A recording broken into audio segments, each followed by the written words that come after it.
నమస్తే అమ్మ, మీ పేరు? కల్పన. ఎక్కడి నుంచి వచ్చారు మీరు? పెదవడ్లపూడి నుంచి వచ్చాను. ఇక్కడ మంగళగిరిలో జాబ్ మేళా జరుగుతుందని ఇన్ఫర్మేషన్ మీకు ఎలా తెలిసింది? నియోజకవర్గంలో లోకేష్ అన్న వచ్చిన తర్వాత నేను ఫస్ట్ టైం చూస్తున్నాను. ఇంత స్టూడెంట్స్ నియోజకవర్గం ద్వారా జాబ్ మేళా జరగటం, ఇంతమంది హాజరవ్వటం, ఒక జాబ్ పర్పస్ కోసం ఇంతమంది వచ్చేసి మంచి అవకాశం కల్పించినందుకు ముందుగా లోకేష్ అన్నకి థ్యాంక్ యూ సో మచ్ అన్న.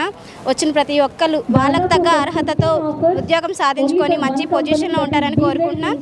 ఫర్దర్గా వస్తే ఇక్కడ రిసీవింగ్ వాలంటీర్స్ దగ్గర నుంచి యాజమాన్యం వరకు ఎవరైతే అరేంజ్ చేశారో చాలా బాగున్న ఏర్పాట్లు. అయితే ఒక స్టూడెంట్స్కి కావాల్సిన ఇన్ఫర్మేషన్ వాలంటీర్స్ రూట్స్ చెప్తున్నారు. అండ్ ఏ కంపెనీస్ వచ్చినాయి, ఎన్ని వేకెన్సీస్ ఉన్నాయి, ఏ లొకేషన్స్లో ఉన్నాయి కూడా పర్టికులర్గా మనకి బ్యానర్స్ ద్వారా తెలియజేస్తున్నారు.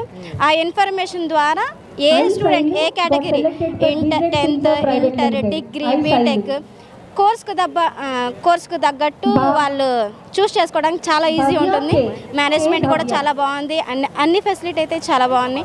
వచ్చిన ప్రతి ఒక్కరు ఉద్యోగంతో తిరిగి వెళ్తారని మనస్ఫూర్తిగా కోరుకుంటున్నాను. అండ్ నాకు నేను ఆల్ ద బెస్ట్ చెప్తున్నాను, అందరికీ ఆల్ ద బెస్ట్ చెప్తున్నాను. నేను నర్సింగ్ చేశాను. మీకు సంబంధించిన జాబ్ ప్రొఫైల్ కూడా ఉంది ఇక్కడ? ఉంది, హాస్పిటలైజేషన్ కూడా ఉంది. రావాలని కోరుకుంటున్నాను. సో ఇక్కడ ఉన్న ప్రతి ఒక్కరికి నేను ఆల్ ద బెస్ట్ చెప్తున్నాను. నారా లోకేష్ అన్నకి కంగ్రాచులేషన్స్. అండ్ నాకు ఈ అవకాశం ఇచ్చిన థ్యాంక్ యూ సో మచ్. ముఖ్యంగా చాలా సంవత్సరాల నుంచి మంగళగిరి నియోజకవర్గంలో ఎప్పుడైనా ఇలాంటి జాబ్ మేళా ఏర్పాటు చేయడం మీకు తెలిసిన తర్వాత ఎప్పుడైనా చూసారా?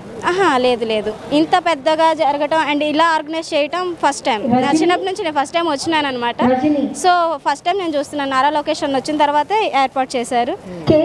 చూద్దాం ఎలా అవుతుందో, కానీ నాకు చాలా గట్టి నమ్మకం ఉంది అందరూ ఉద్యోగాలతోనే తిరిగి వెళ్తారని. అంటే ఆయన పాదయాత్రలో కూడా నిరుద్యోగులకు సంబంధించి ఒక హామీ కూడా ఇచ్చారు.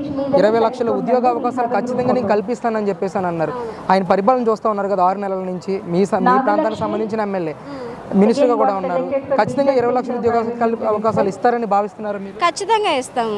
వచ్చిన కొన్ని రోజుల్లోనే నిరుద్యోగులకి నుంచే పెట్టి జాబ్స్ ఇప్పించే నాయకులు మనం చాలా తక్కువ మందిని చూస్తాము. లోకేష్ అన్న మాట ఇచ్చే వాళ్ళు చాలా ఎక్కువ మంది ఉంటారు. మాట నిలబెట్టుకునే వాళ్ళు నారా లోకేష్ అన్న ఒక్కళ్ళే ఉంటారు. అయితే ప్రౌడ్లీ చెప్తాను అనమాట. జాబ్స్ వస్తాయి అందరికీ, ఖచ్చితంగా చేస్తారు. నెక్స్ట్ ఎలక్షన్స్లో కూడా అన్న గెలుస్తారు. ఏ నియోజకవర్గంలో మంచి చేస్తారని కోరుకుంటున్నాను. ముఖ్యంగా మీ నియోజకవర్గానికి సంబంధించిన అమ్మాయి మీరు కూడా, మరి ఆయన ఒక హామీ కూడా ఇచ్చారు మీ అందరికీ. ఇక్కడ నన్ను గెలిపిస్తే మంగళగిరి నియోజకవర్గాన్ని ఒక ఆదర్శవంతమైన నియోజకవర్గం కింద తీర్చిదిద్దుతానని చెప్పేసి మాట్లాడారు. నిజంగా ఆ విధంగా అడుగులు వేస్తున్నారు. 6 నెలల పాలన చూశారు కదా. అవును, నిజంగా విజయం వైపు దూసుకు వెళ్తున్నట్టే విజయ బాటలో ఏదైతే ప్రమాణాలు అయితే చేశారో ఆ ప్రమాణాలు నిశ్చింతగా చేస్తున్నారు. అదే బాటలో వెళ్తున్నారు, అదే బాటలో వెళ్ళాలని కోరుకుంటున్నాము.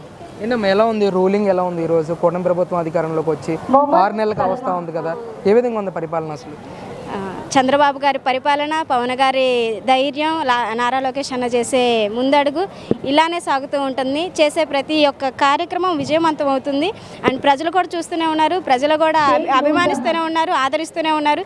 చేసే ప్రతి ఒక్క ప్రణాళిక చేసుకుంటూ వెళ్తున్నారు. ఆగే స్టెప్పే లేదు. అంటే గతంలో ఉద్యోగ అవకాశాలు కల్పించడంలో ఎలాంటి చర్యలు తీసుకున్నారు? ఈరోజు వీళ్ళు వచ్చిన 6 నెలల్లోనే ఎలాంటి చర్యలు తీసుకుంటున్నారని మీకు వ్యక్తిగతంగా అనిపించింది? చిన్నప్పటి నుంచి చూస్తున్నాము, రాజకీయ నాయకులు వచ్చారంటే తన స్వలోపం చూసుకొని వెళ్ళిపోతారు. అండ్ తెలుగుదేశం కానివ్వండి, జనసేన కానివ్వండి, ఇంకా బీజేపీ కానివ్వండి, రాజకీయ పక్కన పెట్టేసేసి ప్రజల కోసం మంచి చేయడానికి ముందుంటారనేసేసి నా అభిప్రాయం. అంటే చాలామంది వస్తారు పోతారు. వర్క్ ప్రజలను పట్టించుకునే వాళ్ళు నాదులు ఉండరు అనమాట. ప్రజలను పట్టుకునే ప్రభుత్వం మన కూటమి ప్రభుత్వం. ఆఖరిగా నారా లోకేష్ గారి గురించి 1 wordలో ఏం చెప్తారు? తిరుగులేదు అన్నకి, సాట్లేరు ఎవరు అన్నకంతే. Single word, thank you.